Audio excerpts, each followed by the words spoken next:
We're live. All right, welcome rejects to another weekly late night show. Um, with me, Chris, my wife Lindsay over here to the side. Hello. I think you can see an arm, maybe. Um, and my co-host Cody. Hello, if you're up and about. Ready to talk about this Bill Murray comedy classic? Well, I don't know if it's a classic, but it's a fairly popular movie, I guess. It's decent. It's decent. It's a Sorry. probably not one of my like. It's a Frank Oz, and we'll get into that. But there are better Frank Oz movies, I think. But it's good. Like it's one that I go back and revisit. So it has its moments. But watching it tonight under the influence of hashtag Voodoo Ranger, unofficial beer of late night rejects. On my end, Cody has his own preferences, and so do our other guests and other co-hosts. Yeah, But I prefer their beer. They are tasty. yes, if you see me drinking a beer, it's 9 times out of 10 going to be a Shiner product, mostly Shiner Light. Yes. But Hashtag tonight, China. but tonight it's Jim Beam and Diet Dr Pepper again. Ooh, Right. that sounds good. You cannot beat Jim Beam You can't beat Dr. and Pepper. any type of cola product. Yeah. So good choice, sir. Good choice. But anyway, if you got one, crack it open or pour one up. Light one up, whatever your preference is. I don't know. Doesn't I don't judge. But yeah, let's talk about this 1991 Dreyfus Murray, directed by Frank Oz. You're not sure if it's a classic movie. Yeah, I'm not sure like how it's regarded into the sands of time now. Like I think when it came out it was fairly well received and it's considered one of Murray's better comedy vehicles, but like compared to Stripes and Ghostbusters and some of Mhm. the other things in his resume, I don't know how this one stands up. And you mentioned not your favorite Frank Oz directed film. So I'm wondering, do you like some of the earlier work or do you like some of his later movies? Like Bowfinger's really good. Bowfinger's decent. I like some of his earlier stuff. I do like Dirty Rotten Scoundrels. The That's a original Wedding Crashers. yes. That was a pretty funny movie that had a pretty good twist ending at the end. I thought it was clever. And But yeah, I really do. It may not be his best vehicle. I mean, I know it's a fan favorite, but I do think that he and Dreyfus played off of each other really well. Like, They and do. And you know what's funny is they couldn't stand each other while they were making this movie. Oh, I can feel it. I've I can heard feel that. it. Yeah, I've heard that. But Like, it works. It's so tingly and good and awful against each other. I heard that Dreyfus delivered a line directly to his face, and it was something about Murray being an asshole. It was off script, but he got right up in his eyeball to do it, and apparently Murray like threw a coffee mug at Dreyfus, and Mm-hmm. Then yeah, apparently got drunk and yelled at him that nobody liked him. yeah, that Oh, was that's it. mean. That's like first grade kindergarten mean. Nobody likes you, Richard Yeah, Dreyfus. but And apparently he was very problematic with the producer, like pushed her into the lake and oh no, threw her sunglasses across the parking lot or something. Like apparently Bill Murray was being quite a butthead in the making of this. he well, and now okay, there's no excuse for his behavior, and we can talk about that. But I will note that he grew like Bill Murray grew out of that, from what I understand. Like I don't know if he still acts like this. Like what I hear about Bill Murray nowadays is he's just a weird old man who pops up everywhere and does crazy things.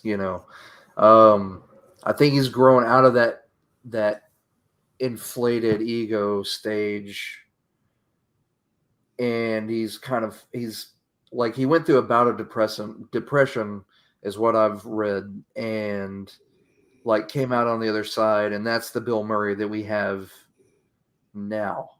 Chevy Chase, on the other hand, is still the same way. Chevy Chase is going to spit in the devil's face at the end yeah, of time. Chevy Chase will be in hell acting that way. Like, he doesn't care if you like him. He doesn't care if you hate him. He's just awful to everybody.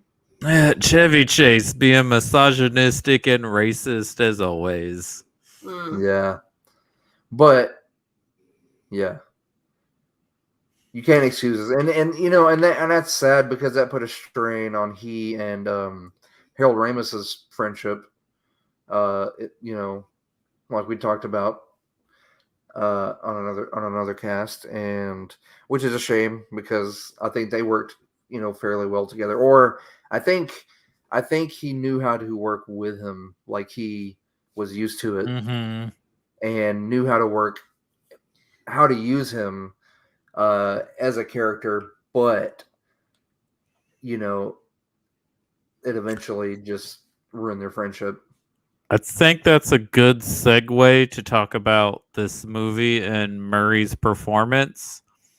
So apparently one of the actors they thought about casting for this is Robin Williams. And when you look at the plot of the movie and the characterization, that makes sense. And Robin Williams probably would have been great and hilarious. But I think Robin Williams' manicness would have been too much. And you would have perfectly understood where Richard Dreyfus's character was coming from. I think Bill Murray's charms or charisma, whatever it is that he has on camera, or maybe just Bill Murray as a person, to some people, kind of makes people kind of be like, oh, Bob, like, because I think if it was Robin Williams, the craziness would have been too much. There's probably a parallel universe somewhere where we have Robin Williams in this movie. Like, it's still funny, but I watch it differently after. And now I wasn't there, but for like a little under 2 years, I think. But I after That's working long enough to get an idea. After working at a mental institution, you watch this a bit differently, and you're like, no, that's a big no. Like, what are you doing?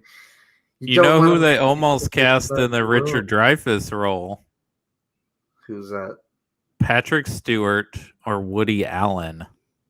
Oh, man. Thank God it wasn't Woody Allen. As you go, oh, no. It would have been odd with Patrick Stewart. Like, he can be funny, but I don't know. It would have been weird with Patrick in there. But yeah, all the things going on. A way more different discussion if Woody Allen had been Richard Dreyfuss's character. Holy cow! Yeah. Well, we probably wouldn't feel sorry for anything that happens to Dr. Leo Marvin if it was Woody Allen. We'd be like, "You had it coming, sir." Jesus, yeah. But you mentioned like there's a lot of no-nos here, and you could almost edit this movie to be a horror film. Yeah, I was saying that to Lindsay. I was like, man, this is really close to being a horror movie. This could be terrifying if there weren't so many jokes in it. Like if it wasn't just add so creepy brightly music. lit. Yeah, because they're already replace the music, and you've got a horror movie. You could totally, even with the jokes or the stuff that's supposed to be funny, if you just added serious or like monotone music, it would still play out as a horror movie. Yeah, lighting and music would only have to be tweaked very, very tiny little increments. Oh gosh, remix it. And Dreyfus's character comes off as a bit of an arrogant ass, which he is. He's self-absorbed. He's a psychiatrist who's self-absorbed with himself. But honestly, his feelings are legitimate about what's going on with him and Bob just kind of coming into his life. Right. We're still here. I'm just stopping the camera. Yeah, no problem. But yeah, I mean, you can feel the frustration. Like, there was one other movie that had me feeling as frustrated as, like, feeling really frustrated for a character, and that was Anger Management. Yeah. That movie, like, by the end of that movie, I felt frustrated. I didn't come out of there thinking like, this is funny. I was like, no, I just felt really frustrated, like, and almost angry at that movie. And like, I don't get angry at this movie, but you really feel the frustration. Like you said, Richard Dreyfus really portrays it well. Yeah, and I mean, like, it's perfectly legitimate for him to be upset. Why doesn't he call the cops, though? Like, when this patient that he just started having kind of, like, finds out where he's on vacation and comes there. Like, it's really absurd and wild. Yeah, and then, like, his family would be okay with it, knowing that their father works with, people who have mental issues, and it's not safe. Surely he's had the talk, like, hey, if anybody from Daddy's work shows up, please be super careful because they may not be right in the head. Yeah, I mean, that's clearly boundaries are being crossed, but because this is a comedy, that's part of the selling point. I mean, I don't blame the couple that own the diner for how they do it because, they can't stand the guy. So they're like, sure, we'll tell you where he lives. Yeah, that was pretty funny, though. They, like, saved up a bunch of money, and then he swoops in and buys it out from under him. So, yeah, you can definitely feel, like, at the end where they're fishing at night, they're doing night fishing, and their house blows up. They're like, yeah. If we can't have it, let it burn. Yeah, and I feel like a lot of the little community there all have the same feelings about him. Like, they don't like him. Yeah. But yeah, he really came across as he portrayed arrogant really well. Like, at the beginning where Bob shows up at his office and he's like, I tell you what, there's this really awesome book that just came out. Let me and it's like right there across the bottom. Oh, here it is, And it was his book, and he was so proud of it and so arrogant about it. Like, I don't know, it was great. He did, and then tanked, during his interview, which was hilarious. Yeah, and then he's gonna bill Bob for the book that Bob didn't even ask for. He just gave Bob the book. Yeah, he goes, yeah, bill him for the session, and then and charge him $29.99 for the book. Yeah, It's and then like, tell him I'll be dang. back, next month or something. I was like, damn. You know why it was Good Morning America, though, that the show he was going to be on, right? What, weren't they Disney or owned by? Mm-hmm. So this Was is that a all? Touchstone movie, right? Which is owned by Disney at the time. Yeah. And Disney owns ABC. So yeah, it's Good Morning America because it's a Disney movie.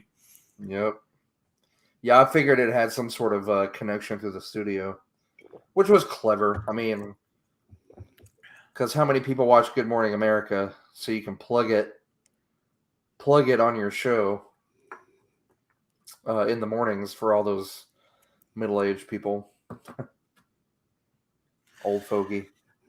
I mean, I guess, but it is pretty funny that he's all worked up about this interview and then he chokes and Bill Murray kind of saves the interview. Yeah. That was pretty good. He was like, "How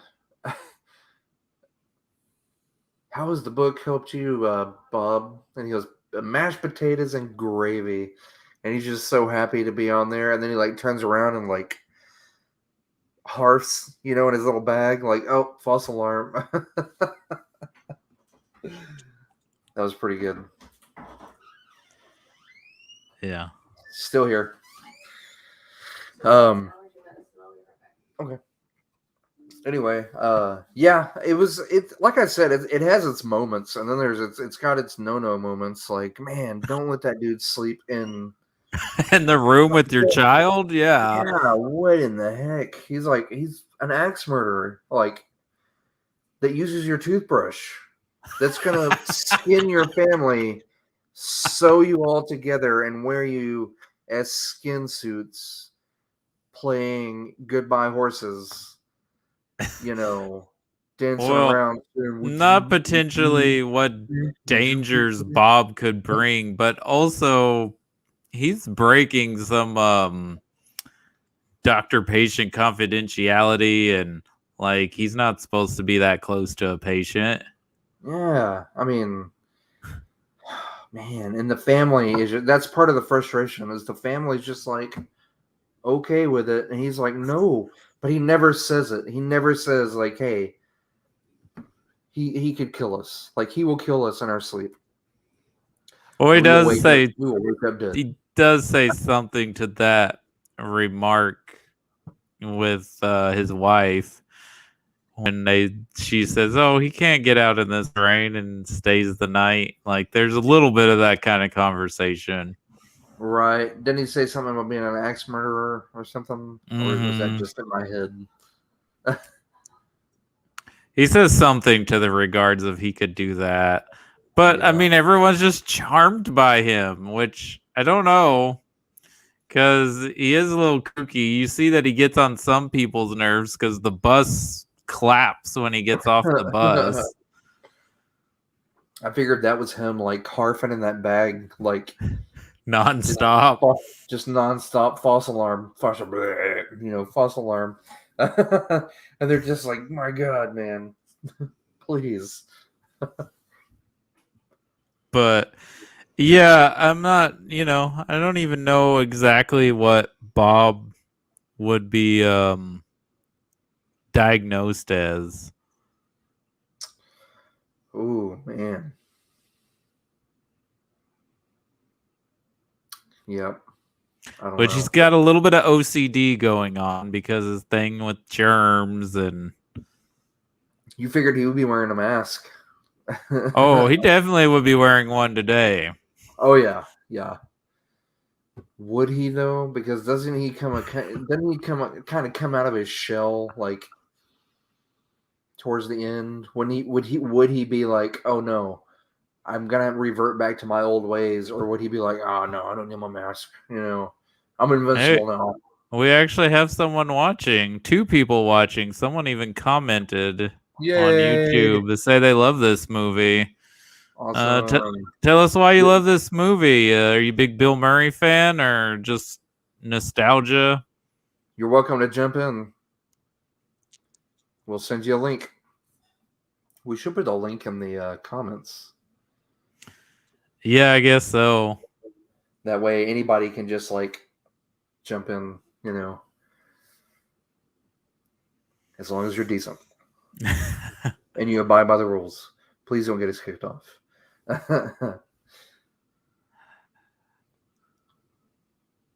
So what do you like about this movie, or did like about this movie? Because you said there were things when you were watching this. Yeah, of course, big Bill Murray fan. I guess all of us were growing up. Yeah, no, I think I still like it. I just don't. I'm not gonna say I don't like it as much as I used to, but I don't know. I think the appreciation has diminished a little bit. Like, I'll still watch it. Oh, that's great. Yeah, I'll watch it and I visit every once in a while, and I think it's still a great movie. It's just not the greatest movie. Like, I prefer Groundhog's Day over this movie. Well, I mean, of course, that's one of the best comedies of the last 30 years, and it's got such a great concept. But I Right. think the general premise of this movie, even if maybe by today's standards, maybe a little insensitive to people with mental illness, I think, Mhm. pitting someone that just drives another person crazy and the combination of Murray and Dreyfus is really good. Yeah. Like Dreyfus's frustration and to the point that he almost goes insane because of what Bill Murray's doing is really well done. Right. And yeah, the person commenting said they were watching the wake up scene, which is great because he's like shaking the crap out of Bill Murray and it doesn't do anything. And then that alarm goes off. I was telling Lindsay, I was like, man, I used to have to do that when we'd wake people up at the hospital. Hey, wake up. Hey, man, you got to get up. Hey, just over and over and over.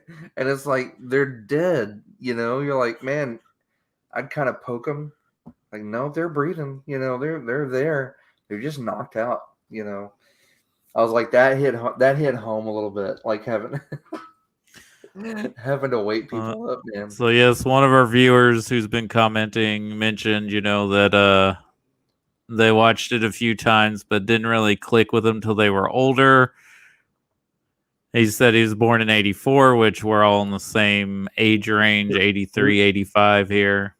Who's our guest? Who's our... It's a YouTuber, because this is on YouTube. Oh, cool. Okay. Yeah. Awesome. So, yeah. I mean, to me, Bill Murray was like the first movie star that I knew. Oh, yeah. I mean, Ghostbusters, that was my first Bill Murray exposure, I'm sure. Like, most people, yeah, are around our ages. My dad watching reruns of SNL, But I remember watching this as a little kid because my mom was a pretty big Bill Murray fan, and I remember them renting it. So this is one of the ones I remember seeing. Yeah, this one was a rental for us for sure. Like, my parents liked this movie along with Stakeout and like both the Stakeout movies because I guess they were Dreyfus fans too.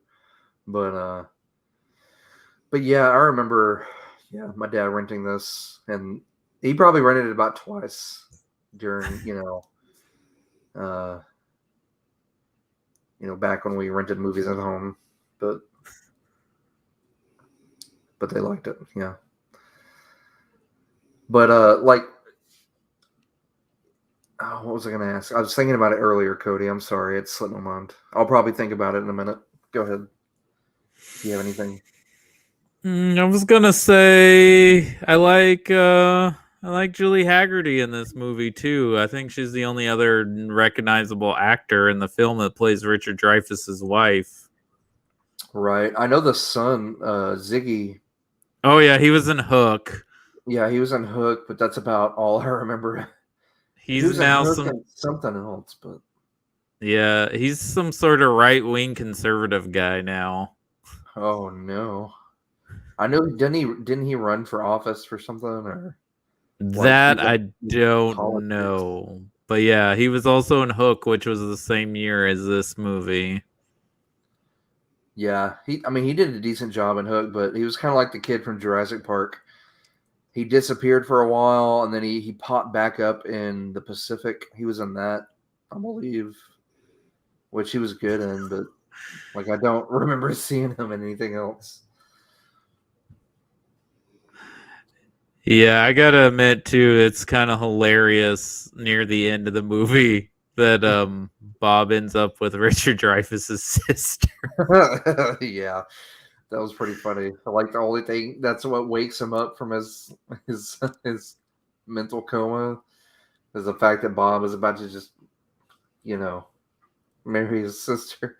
I like the fact that he went back and got his PhD, or like, yeah. Became a psychiatrist, and then he was like Leo sued him over the book that he put out. Well, also in that scene where he tries to attack him, and then like the medical doctor is like, he just needs rest, and Bob's like, "Do you think is it what was it what was the medication he gave him? Was it Vicodin or Zoloft? I can't remember." He's one of the And he's like, "Do you think that's the right medication for him in this circumstance?" Yeah. And the doctor's like, "Oh, you know what? You might be right." Yeah, I like the part where he dropped him off at the hospital that was closest to him, I guess, and then he drives up to the house, and his wife walks out to the phone. And he goes, "What? What?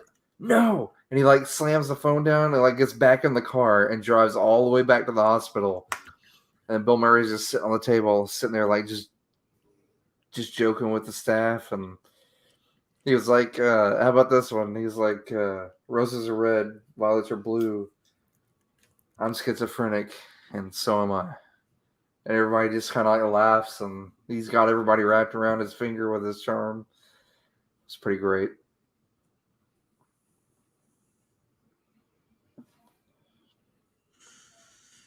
Yeah, so what made you want to pick this movie other than for our summer movie season, other than it takes place like around a lake, it's people on vacation?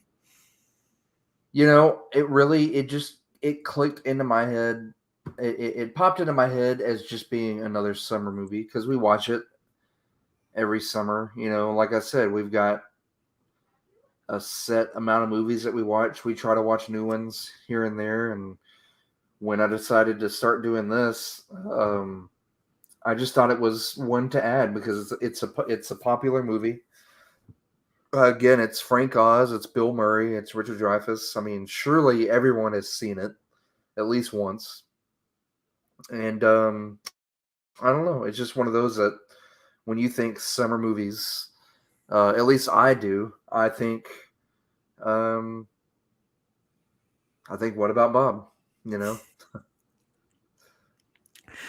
Yeah, and this is right at the point. This is still in the heyday of Murray's comedic film role of like him starring in comedic vehicles. I know he was getting to the point where he was tired of kind of doing those type of films, but this is 2 years before Groundhog Day and 6 or 7 years before Rushmore. So yeah. That's weird to think. Just 6 or 7 years before Rushmore.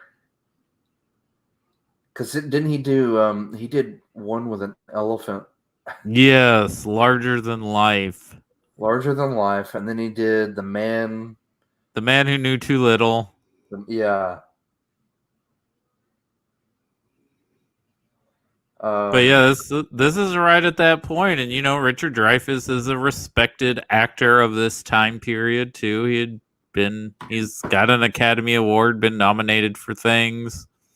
But like Murray, his career kind of like because he did comedies that weren't all that funny either. Like he That's did true. Krippendorf's Tribe or something like that. Yeah, I heard that is a very weird movie. I've never seen it. Oh, it was bad. Even back when I was watching everything like loose and free, just like every movie that I could consume, it didn't matter what genre it was bad, you know. It was horrible. And probably really offensive and didn't age well. I'm sure it seemed like an offensive premise even in the 90s. Oh man, yeah.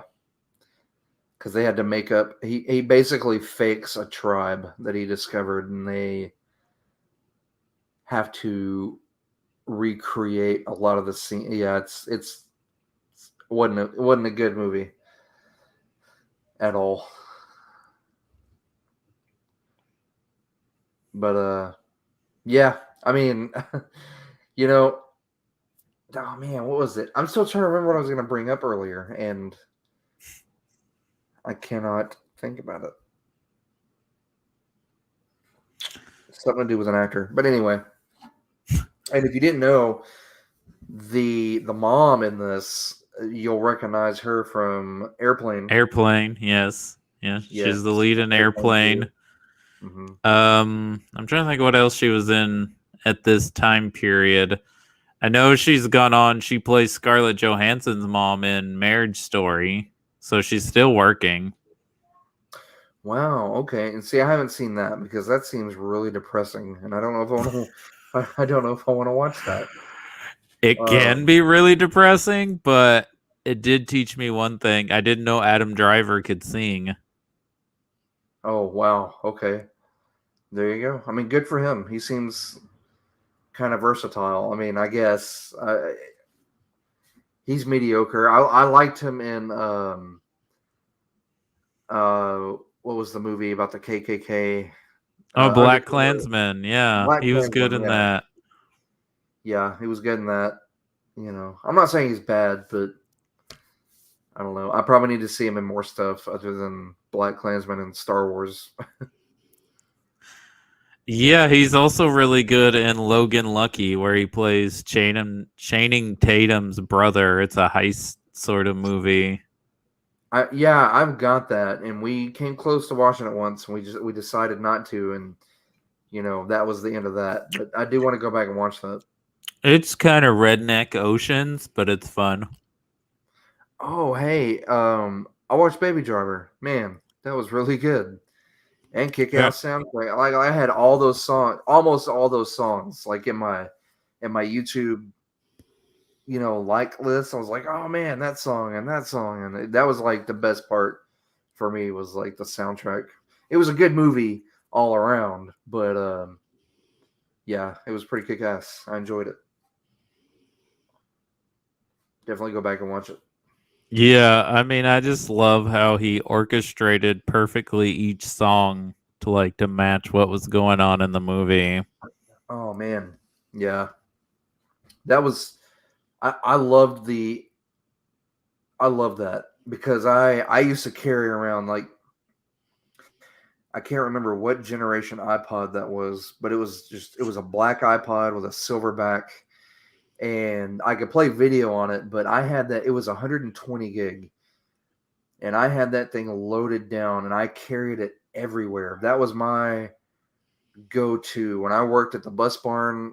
I was able to carry it in my pocket, and I always had my headphones in. And I was like, man, that hit home because, like, even at home,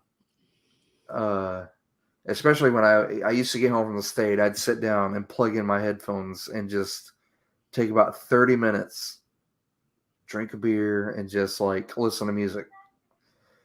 And I was like, that's awesome. And I like the way he incorporated that into driving too.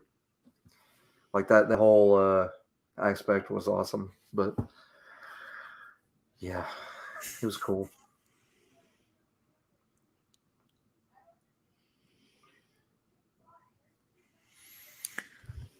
Sorry, I'm listening in my background.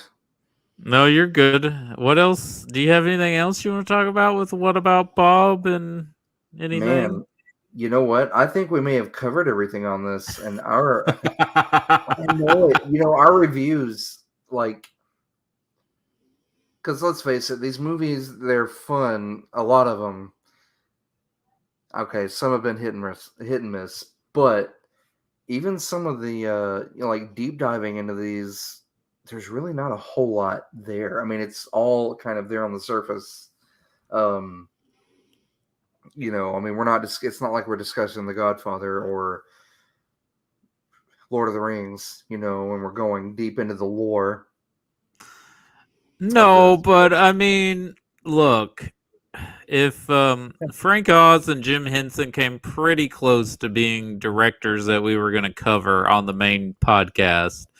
So if Frank Oz ever does come up again, this movie will be discussed again. Yeah, and there will be more, like somebody will find something out that we didn't cover, and it'll be covered in that. So, but I think it's a fun movie. It's directed by Frank Oz. I love Frank Oz. I don't know if he's one of my favorite directors, but he has made some good movies as a director. I think I prefer him as a puppet, but that's just me.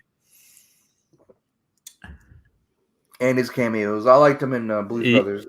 He's got great cameos. He even Yeah. cameos in Knives Out as I don't know if he's like a lawyer or like whatever. He's going over the will of Christopher Plummer to the family. Yeah, and that right there reminded me of his character in Blues Brothers. I'm like, oh man, that's great. But yeah, you got Bill Murray at the height of his comedic powers or stardom with Richard Dreyfus, and apparently they didn't like each other in real life, so I guess that made the dynamic of their chemistry or no chemistry work in the movie. And I think Right. if you like this movie, that's partly due to them as their talents as actors. And I hate that because you like I've done a deep dive on Bill Murray, like the Murray brothers, oh, and his older brother is no, never mind. He wasn't in this. He was in another movie. I'm getting mixed up. But you want to love Bill Murray. You want to feel sorry for him. Like there's footage from John Belushi's funeral, and they're all standing around, and then he goes to hug someone and breaks down and turns away from the camera, and you're like, oh man, he is human like everybody else. And then he turns around and he's, like a major douche, behind the scenes in these movies. And you want to like the guy, but like I said, he's from what I understand, he's kind of grown out of that. Like there was a period of time where he went through like probably an after midlife crisis and went through a depression. And he said two things pulled him through. One was John Prine music, which, if you haven't heard him, please go look him up. You won't regret it. And poetry. And that pulled him out of his funk and gave us the awesome, beautiful, wonderful, quirky, weird-ass Bill Murray that we have today that just pops up into wedding photos and buys tickets for everyone at plays and poetry readings and bartends and walks into strangers' houses and washes their dishes and lots of no joke. Like it just lots of weird whatever stuff. Like somebody you genuinely want to hang out with and drink and have fun and go wash dishes somewhere in some random person's house. But like I think he's kind of grown out of that. We hope. Because he seems lovable nowadays, but you never can tell. Like, I think the last thing I remember of him being problematic on was the set of Charlie's Angels. I could be wrong. There could be something after that, but I remember that one being a big deal because him and Lucy Liu did not get along, and they recast him in the sequel. That's what I heard too. I had forgotten about that.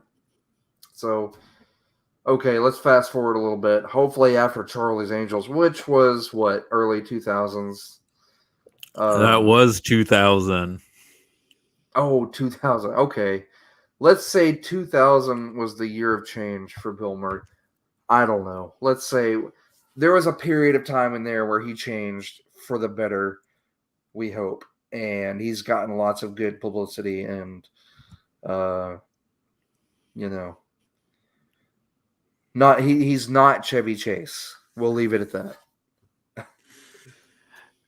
Well, he's not Chevy Chase, and as I haven't heard as many horror stories about his behavior, even though apparently he has had a history of being problematic and rude to people. Mm-hmm. But it's not nearly as bad as Chevy Chase. In fact, there's a film critic in Austin who used to work for Ain't It Cool News. He does a Stephen King podcast now called The Kingcast. He has audio of when he was interviewing Donald Glover for Community. And Chevy Chase just kind of comes in and like interrupts the interview and says some pretty weird stuff. Oh man. Yeah, I know the director of. There was a female director for European Vacation, and I cannot for the life of me remember her Isn't name. it Amy Heckerling, the lady who did Fast Times at Ridgemont High and I Clueless? I think you're right. Well, I And know that Look he Who's had, Talking. which I like. Look Who's Talking, by the way. I enjoy the That's a cute first film movie. of that as well. Yeah, Maybe they didn't need to make all those sequels, but I don't think so. I think the first one was cute. It was a cute concept, but the sequels were and yeah, prequels. Don't want to even go near the prequel. there's a But prequel? no, I was making a joke. I Prequel. was Like I like, don't want to what? see the. There's a I Look do not Who's want. I don't want Talking to see. prequel. I don't want to see the conception. That's what I was joking about the prequel. But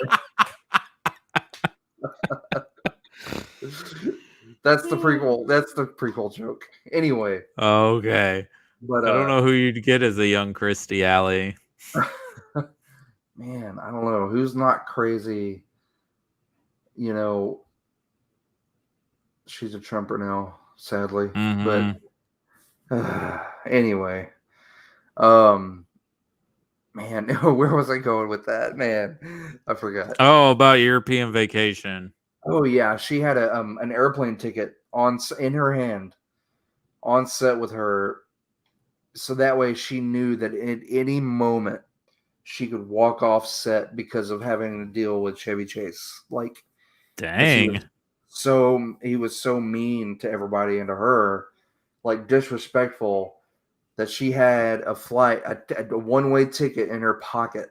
And she said that's what got her through, knowing that at any time she could walk off the set and she had a bag and she'd go straight to the airport and go straight home and be done with it because of the way he treated her. I guess she made it through it. I mean, good for her, but I don't know. Not good for her. She should have known better. She should have just walked. Let the studio deal with it, you know? Well, I enjoy this movie. What about Bob? For the two main performances, I think they do play well off each other, even if they couldn't stand each other. I think it's a pretty funny movie. Is it one of Murray's best?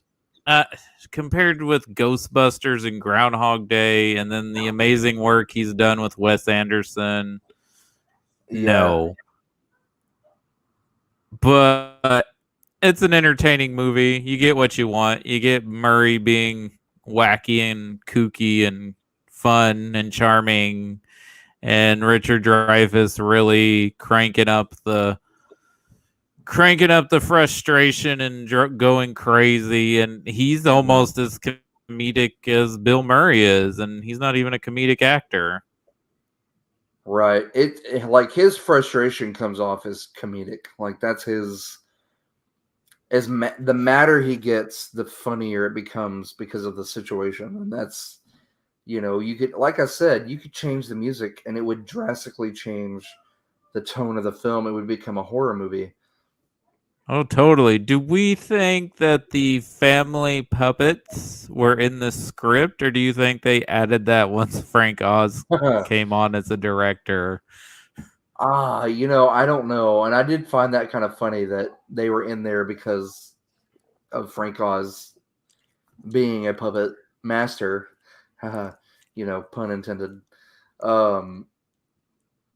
Yeah, I thought that was creepy. It was creepy but funny at the same time. Like man, I could honestly see a really full of himself, preppy psychologist. If he had children, I could see him doing that. Like using puppets and especially back then, like during the late 80s, early 90s, like in that time period where like child psychology was so like like everything has advanced so much since then that I could see him using puppets as a device to communicate with his kids, like as creepy and unsettling as it sounds today. It seemed like a method that they would use back then. Yeah, I mean, Mr. Rogers did it too, but I guess it's not as creepy because it's Mr. Rogers. Mr. Roberts he's a treasure. Bless him. It, He needs to be a and we need saint, more people like Mr. Rogers. Uh, right? I don't think I have anything else to say about this movie unless you do. No, It's I'm pretty good. fun. It's an I'm good. entertaining movie. Yeah, like I said, we revisit every summer, and it's like The Great Outdoors and every other movie that we've watched. It's a fun movie. I think watching it for a review has it like I've watched when I watch these movies, I'm watching them for the purpose of doing these reviews. So I've paid attention to them differently this year. And you find new things, I think. You find unsettling things or funny, things that you just wouldn't have noticed before because you're watching them for a review. So you're paying closer attention. And I'm glad that I went back and rewatched it because, again, um, it's a fun movie. It has sweet moments, but man, it could play out so much like a horror movie. Like it's a big no-no movie. Like what not to do. Yes, respect boundaries, respect the patient-doctor relationship, Right. and, you know, do the right thing if somebody that could be unstable just kind of comes into your life. Do what you got to do to keep you and your family safe. But, Right. don't strap them to a chair full of 20 pounds of fireworks. I'm not gonna lie, I've had family that I wish I could have done that too, but probably a good thing it didn't happen. Anyway, but yeah, I was gonna point out the soundtrack, man. Being a Frank Oz movie, it sounded a lot, and I meant to look this up, but the soundtrack sounded a lot like Dirty Rotten Scoundrels. It had that same. I could hear some of the same notes, I think, that were Hmm. implemented in Dirty Rotten Scoundrels, but I'm not sure if it was um, the same person who The wrote the soundtrack. composer. The composer. Thank you. I'm not sure. It's been a while since I've seen Dirty Rotten Scoundrels, so I'd have to watch that one again too to Yeah, we watched compare it. notes.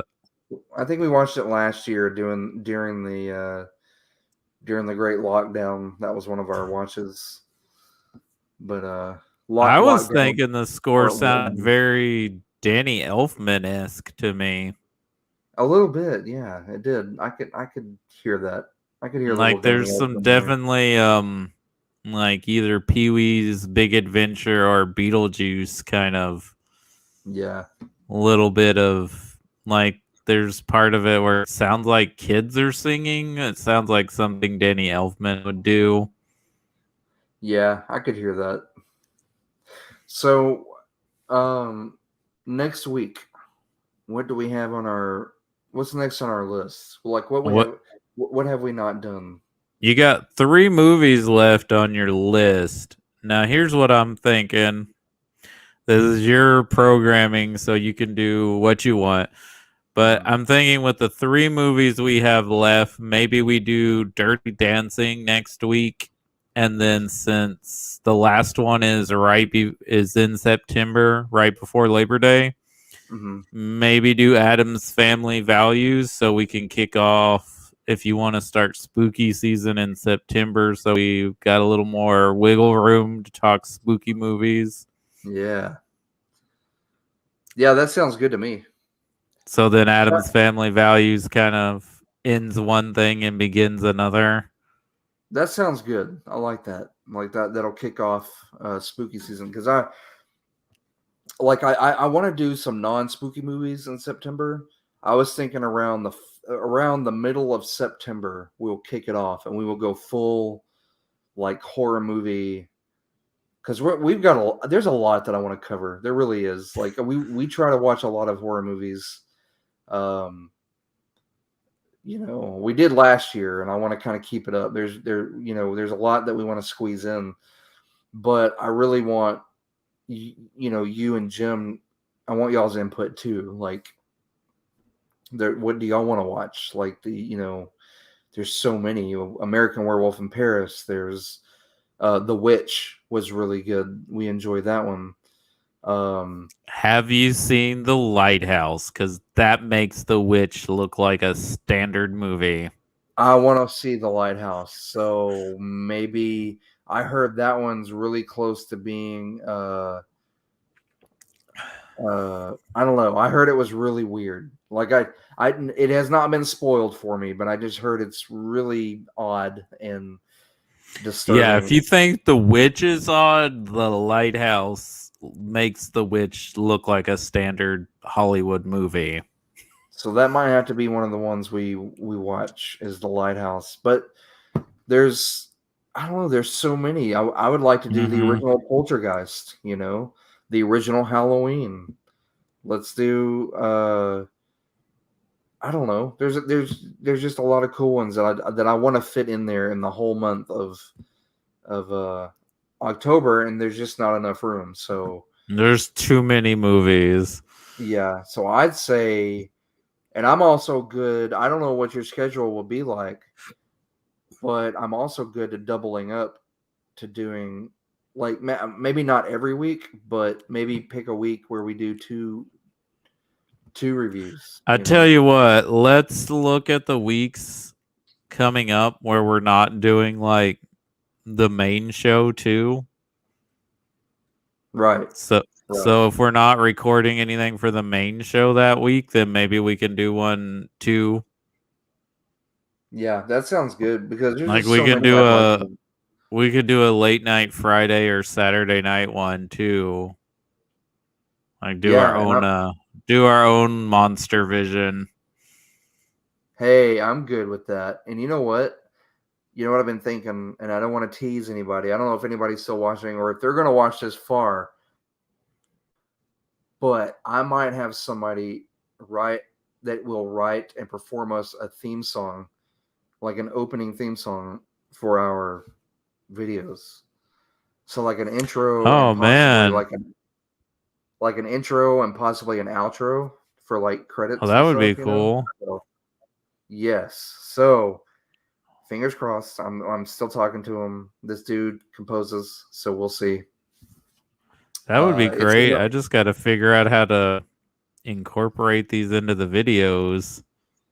Yeah, we'll have to look at that. I mean, but I think it would be cool, like, because I know even if you go live, you can start it up and have like a little, you can have it playing and like going in live, and they'll do like a countdown. So we'll have to figure that out. Anyway, it's technical. I'm old and I do good to play my Nintendo, guys. I'm not that old, but tech can be complicated sometimes. Probably more complicated when you've had 2 or 3, hashtag Voodoo Rangers. Anyway. All right. So next week we'll do Dirty Dancing because nobody puts a baby in a corner. And I haven't seen it in a long time. So we'll we'll check it out. Yeah. Okay. Well, everybody, stay safe. Have a good weekend. Please wear a mask if you're going out and about. Please. And let's hope that maybe we can have a nice fall, but probably best case scenario, we'll have a nice winter for the new year. But that's it for now. We will be live Saturday morning for our Guillermo del Toro series. We're going to be talking Mimic with John Pace Irvin. So tune in for that. When are we doing Devil's Backbone? When is that movie? Devil's Backbone is going to be in September. We're going to do that on the 12th as of scheduling. I meant to tell you, I found a Devil's Backbone beer at Walmart the other day, and I'm gonna pick some up, and that's what I'm gonna drink that for our review of Devil's Backbone. So Nice. yeah, yeah, I figured that was cool to share. But anyway, I'll have to check that out when I'm at Walmart next time. yeah, Anyways, awesome. We had like 3 to 5 people viewing on YouTube yay, live at some cool. point. We even had a commenter. So thank you for watching. Even if you didn't stay for the whole duration, I understand. These recordings sometimes ramble. This one wasn't as bad as others, but it was still there. Right. So thank you. Good night and enjoy your weekend. Peace.